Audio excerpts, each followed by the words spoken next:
সড়কে চাঁদা আদায়কে সমঝোতা বা অলিখিত বিধি হিসেবে উল্লেখ করে সড়ক পরিবহন মন্ত্রীর দেয়া বক্তব্যের কঠোর সমালোচনা করেছেন ডক্টর তাসনিম জারা।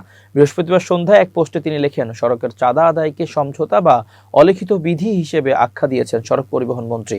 ওনার এই বক্তব্য নিয়ে আমার কিছু মন্তব্য এবং প্রশ্ন রয়েছে। মন্ত্রী যেটিকে সমঝোতা বলেছেন তা বাস্তবে চালকদের উপর চাপিয়ে দেওয়া একটি পদ্ধতি।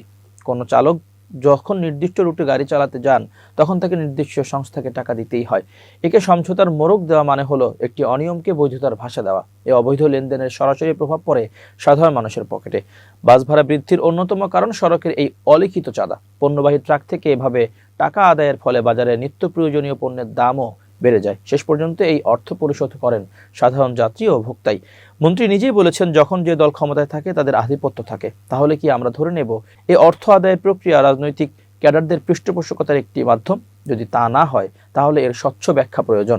রাস্তায় টাকা তোলা বন্ধ করুন। যদি মালিক বা শ্রমিক সমিতির কল্যাণ তহবিলে অর্থের প্রয়োজন হয় তাহলে তা আনুষ্ঠানিক ও স্বচ্ছ পদ্ধতিতে আদায় করা হোক। ব্যাংক অ্যাকাউন্টের মাধ্যমে বা বার্ষিক রেজিস্ট্রেশন ফির সাথে যুক্ত করে এই অর্থ সংগ্রহ করা যেতে পারে। যে কোটি কোটি টাকা তোলা হচ্ছে তার পূর্ণাঙ্গ অডিট নিশ্চিত করুন, প্রকাশ করুন এবং অর্থ আসলে কার কল্যাণে ব্যয় হচ্ছে, সাধারণ চালক শ্রমিকদের জন্য নাকি অন্য কোনো গোষ্ঠী বা ব্যক্তির পকেটে, এই অর্থ শেষ পর্যন্ত আসে সাধারণ মানুষের কাছ থেকেই। এটি চালক বা মালিকের ব্যক্তিগত অর্থ নয়, এটি যাত্রী ও ভোক্তার উপর চাপিয়ে দেওয়া ব্যয়। সরকারের দায়িত্ব সড়কে শৃঙ্খলা প্রতিষ্ঠা করা। আপনারা অনিয়মকে অলিখিত বিধি হিসেবে স্বীকৃতি দিয়ে আমাদের হতাশ করবেন না।